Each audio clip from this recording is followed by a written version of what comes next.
This is the most fucked up bullshit. Fucking Barnum and Bailey's closing. Here we are. The fucking circus is in town. Fuck this. I've never dealt with more shit in one motherfucking day in my life. What the fuck? Yeah, we did. Daytona 500. Let's keep focused here. We'll go look at the photos. Yeah, that's what handling doesn't actually mean anything. We gotta fucking figure out mile and a half. Fuck! 30-20 on the leaders. That's fucking great for them. Real proud of them. Quit being a frickin' smart ass and drive. We're doing the best we can, man. Quit it. Focus. Wow, what a week it was in Vegas. Welcome to the Glass Case of Emotion podcast. Episode 3, they still haven't canceled it. I am Kim Coon alongside Chuck Busch. They say what happens in Vegas stays in Vegas. What else stayed in Vegas? Ryan Blaney, but he is joining us via Skype. So say hey. Hi, guys. Hey. Hi. Nice to be here and up early in the morning out here. What time is it out there? 9? It is 9:30 out here.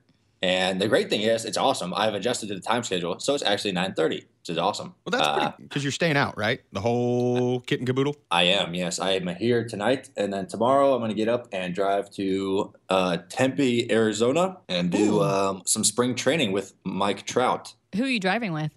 Me, myself, and Irene. Yeah, it's just me. Just me. So it's going to be a nice little road trip by myself. Nice. Well, you are in the hometown of the man that we heard on the scanner audio there. Yes, I am. Yeah.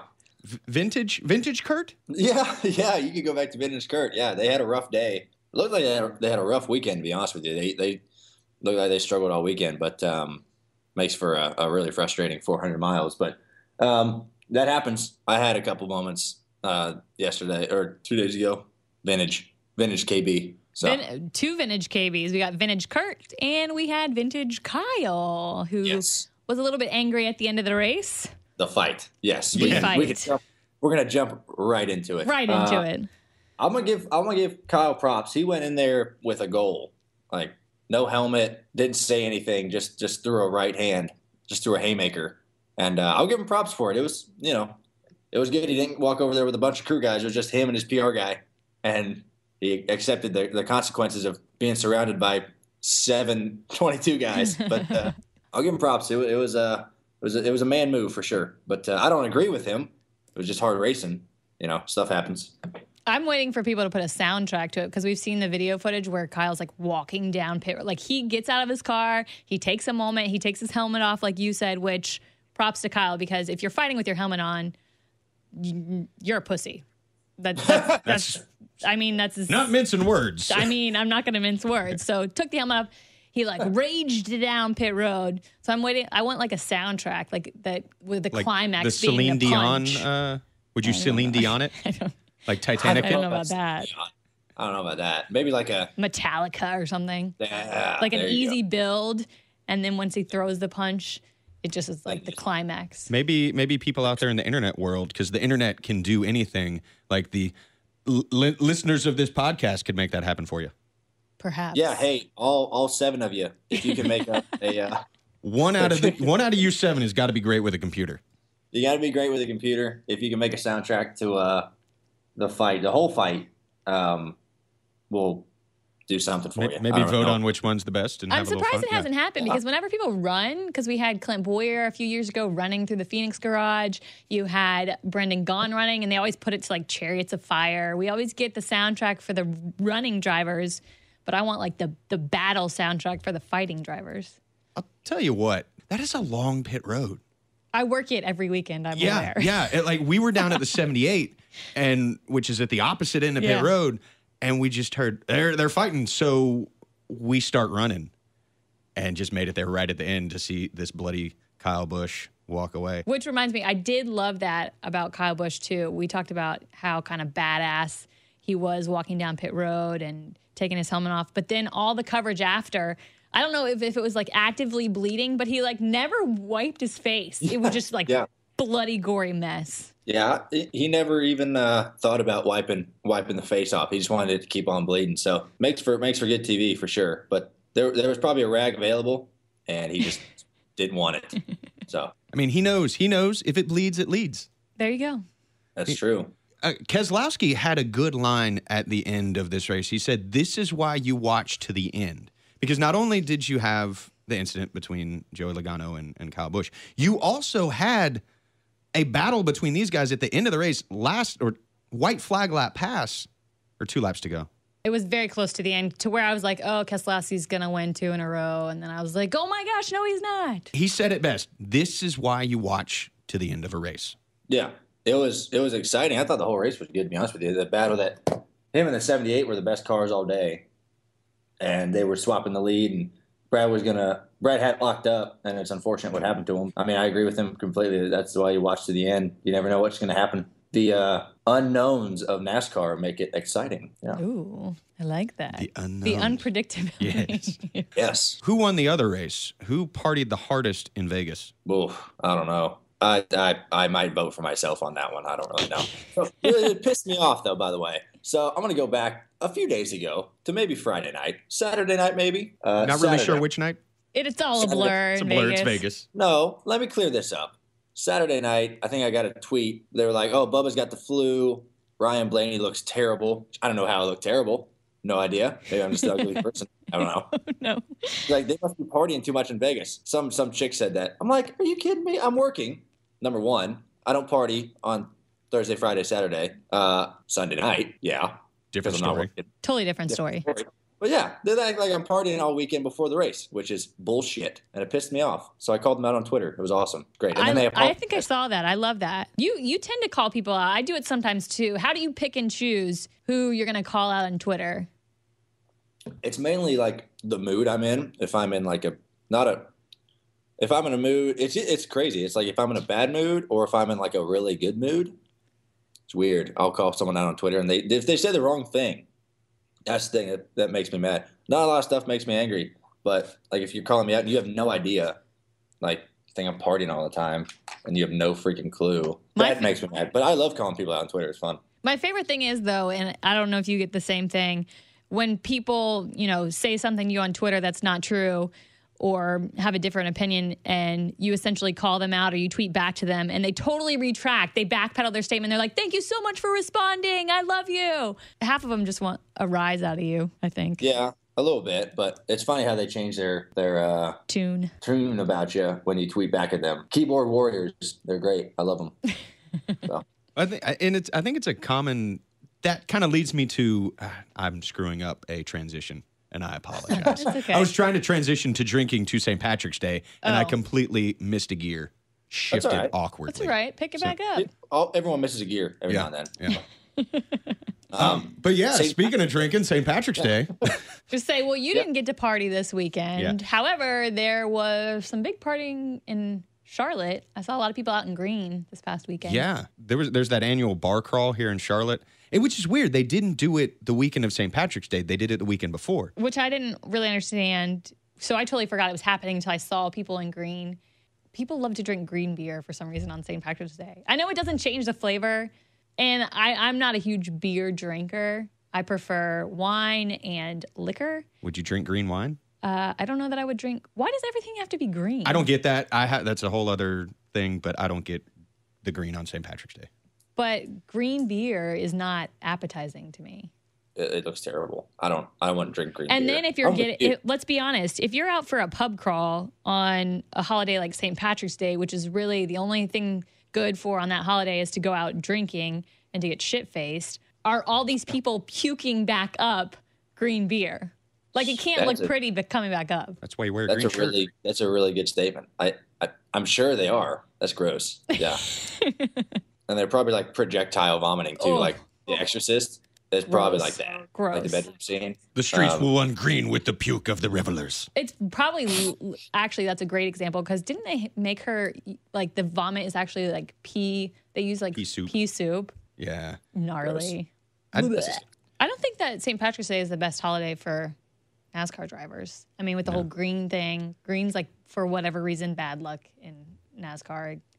Or it used to be. I don't know if it still is. What's your take on green? I don't have really any superstitions. I know some people don't like allow green on their race cars at all because they're superstitious about being bad luck. I have no idea how that came about. I've never really had a problem with it though. Because 4-leaf clovers are good luck, and they're green. Exactly.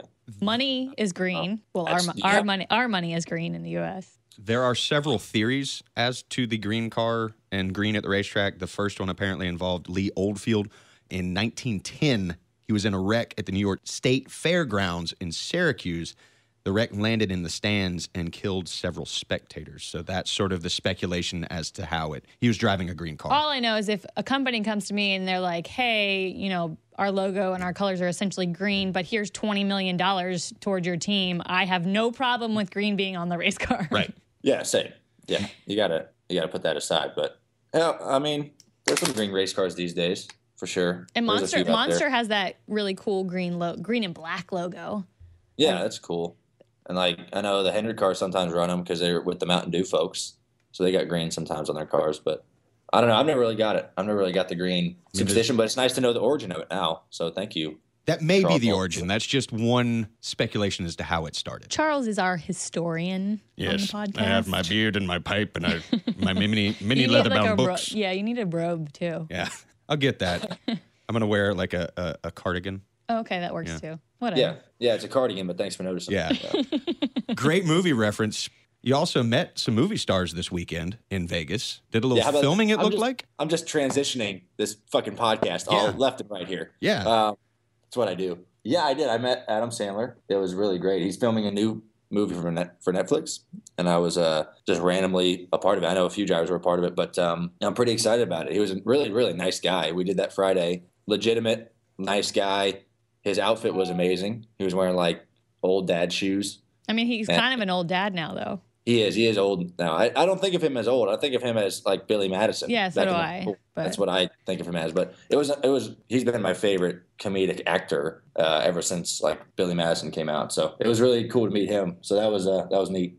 You're building sure. up quite the resume over there, or IMDb profile. You got this. You got what? Lucky Logan. Your voice in Cars 3. Yeah, I'm just trying to make it out here.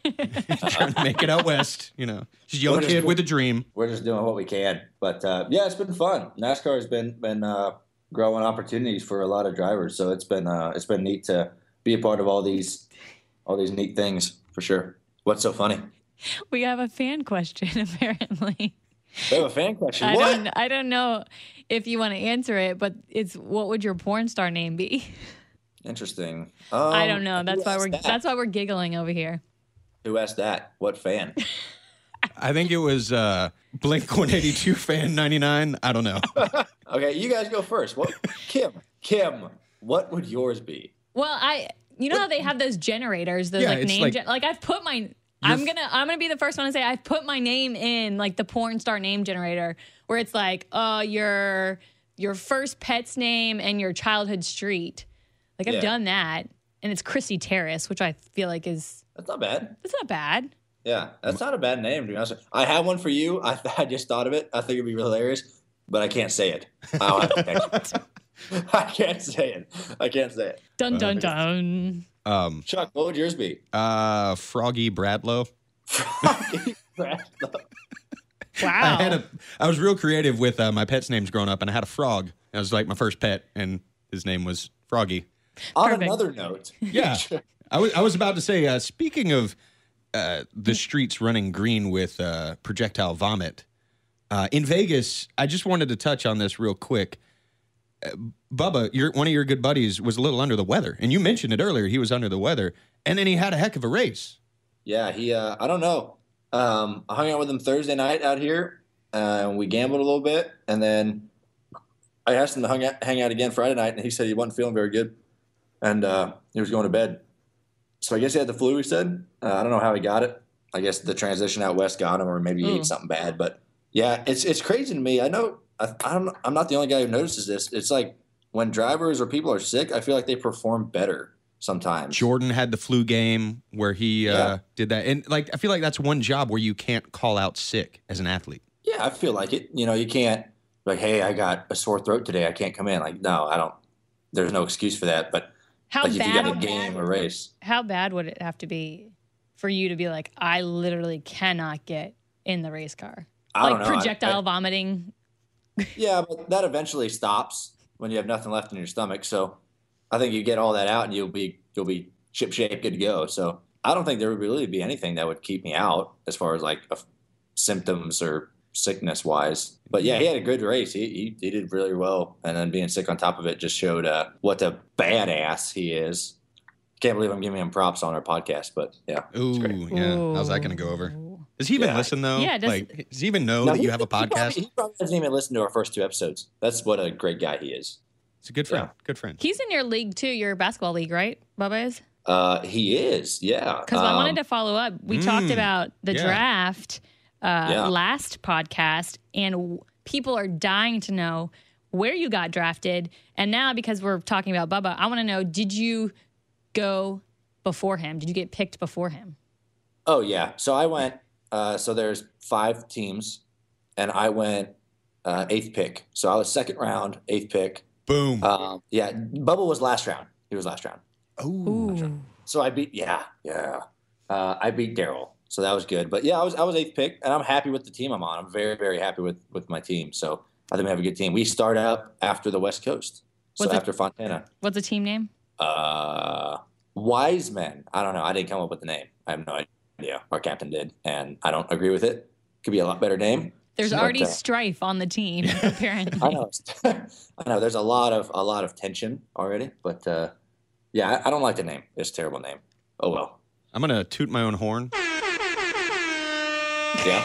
I called a 2nd round pick for Ryan Blaney. Just saying, draft analyst Chuck Busch here. I know a thing or two about sports and analyzing. When you say you're gonna toot your own horn, it should be a fart sound. No, it's this. Because you're saying you're tooting your own horn. Right. But that's more fun. It's a hype horn. Hype horn here on the other podcast. Forgot the name. On the Last case of emotion. That's the name of our only podcast. Like you have so many other podcasts to worry about. Look, man, I have not really. I overslept. I slept from 7:15 last night until 8:45 this morning after a red eye back from Vegas. My brain is not here. You know, I'm happy for you. Happy for you. I slept from about 4:30 out here to about like 9 in the morning. So that was great. Yeah, it was awesome. Excited. Yeah. But you're getting ready to go do fun things. You're going to go do some spring training. There's a lot of cool things you got heading up. Yeah, it's going to be fun. We do spring training with Mike Trout Thursday, so I'm pretty excited about that. We're announcing our body armor partnership, so I'm pretty pumped about doing that. So I haven't hit a baseball in a long time. I got a good arm, so I can throw a baseball pretty good, but I can't. My hand-eye and hitting with that bat is a struggle for me. So hopefully I don't look like an absolute non-athlete out there. We'll see. You got a little bit of competition. Boyer did that last year with the Royals. You can see that on NASCAR.com. There's a video if you want to go to NASCAR.com. Since you're listening to this podcast on NASCAR.com, go look up the video. Plugging it, cha-ching. But his hand-eye coordination, he got a couple of dingers out there, man. So you got something to live up to. Okay. I need to practice. Like I have to get there early and hit some dingers. But yeah, I haven't seen that yet. I'll go on NASCAR.com and check that out for sure. Why would we? I thought they were zingers. No, it's a dinger. You hit a dinger. You hit a dinger? It's a dinger. Not AJ, but it's a dinger. You knock it out of the park. What if Ryan do a bat flip? What if Ryan hits a dinger and a dinger this week? Like hits a dinger on the ball field and then hits dinger on the racetrack. That you know. Just take your helmet off. Just take my helmet off. Yeah. I mean, I like your effort, Kim, to try to work that in. That was so bad. It's okay. But it's fine. Good effort. You get a gold star for effort. We need a failing sound. You know what? Since this is the magic of radio, I'm giving you a participation trophy right now. Oh, thank you. You're welcome. Wow. Yeah. Most improved. Ryan, work on your bat flips, too, while you're out there. So when you hit that dinger, you can just flip it and go, hepatitis, see you later. No. That was almost as bad as the dinger. Yeah. Remark. Yeah. Sorry. That's terrible. That was, I'm going to be real honest with you. That was really bad. I mean, you put some thought into it at least, but I can't take credit for that. That was, it was an internet video that I watched one time. Who uses that? Why would you use that like at a bar though? What, hepatitis, see you later? Like if I'm a chick at a bar and you're trying to hit on me. It's not a pickup line. No, I'm not saying. That's when I knock it out of the park. It's like a goodbye line.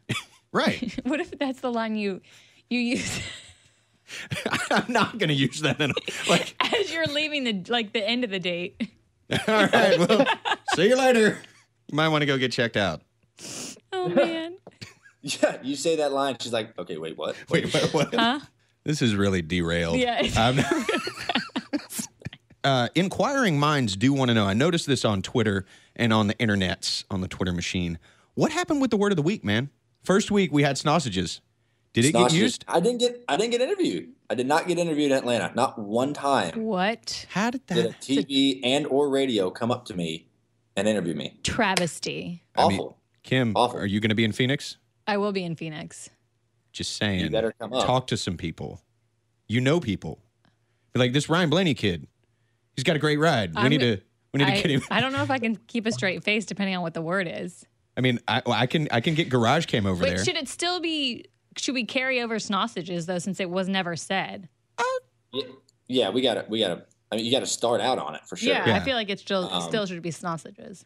Give me 2 words. Sausages and porcupine. That's fine. I was gonna say cheese whiz, but Ooh, cheese whiz. I like cheese whiz. Cheese whiz is better than porcupine. Okay, sausages and cheese. We're going hard on the food. Kim's hungry. It's makes a noon delicious out here. snack. It's breakfast time for you, but it's I'm 1 o'clock starved. out here on the East I'm Coast. starving. Do they serve In-N-Out at 9:30 in the morning out here? I think they. I remember this. I think they opened at 11. 11? Yeah. Jokes. All right.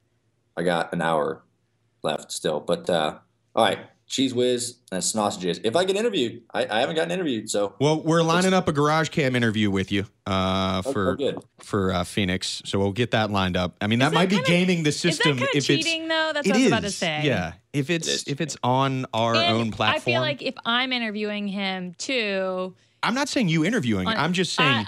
maybe I'll just like give my people a softball and say, hey, you know who's been running really well who we haven't talked to? It's that Ryan Blaney That kid. Ryan Blaney kid. We might just want to put a mic in his face. Make stuff happen. Boom. Make it happen. So a deal, we're talking about sneaking words in there. Chase and I, Chase Elliott for the layman who doesn't know who he is, we made a deal at the beginning of the year. It hasn't been fulfilled yet. We're going to quote movie lines in every interview that we do. We're going to try to sneak in some movie lines. So if I ever get interviewed, shout out to Fox. Is this a plea to Fox and MRN and PRN? Like, hey guys, Ryan Blaney, interview me. Me. Yeah, terrible. But I'm trying to figure out the line I'm going to say. So I had a lot of stuff going into Phoenix. Yeah. So sausages, cheese whiz, and a movie line. Does it have to be? You could double up. You could totally double up. Have you seen Blues Brothers? I have not. Oh, go watch Blues Brothers because there's a line where an old man in a hostel says to Dan Aykroyd, "Hey, boy, did you get my cheese whiz?" There you go. I'm just saying. Great movie. Does it have to be a comedy, or can you pick from all genres? Oh, you can do anything. Any genre of movie you can pick of. It's got to be memorable to where people would know if you say it. So, like, if you said Titanic, what's the line from Titanic? Like, don't let go. Don't let go. That's I almost said I can't quit you, but that's not Titanic. You complete me. Yes. Jerry yes. Maguire. Yeah. That. Okay, I just was curious if it could come from any genre. Yeah. That totally opens up new doors. Oh, for sure. Milk was a bad choice. Already. So yeah. That'd be perfect. It's gonna be really hot in Phoenix. I'd be like, it's so damn hot. Milk was a bad choice. If you ever win the Indy 500, if somebody would drink the milk at Indy and then say, "Oh, milk was a bad choice," that would be epic. I'll have to talk to our IndyCar guys at the Team Penske to see if they win it this year. They have to say that. But my first comment was going to be from my favorite movie as a kid, Dumb and Dumber. We got no food. We got no jobs.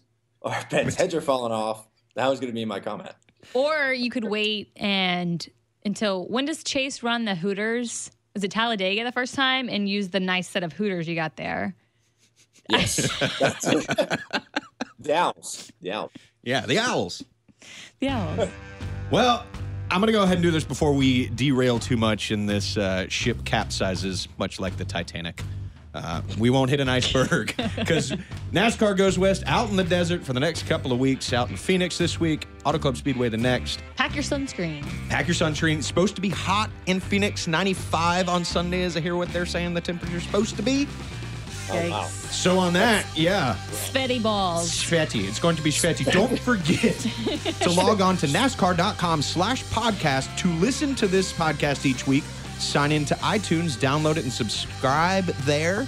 Subscribe. I love how we're telling the people listening to the podcast to listen to the podcast. We should tell them to tell their friends. Tell your friends. There you go. Tell your fucking friends. Yeah.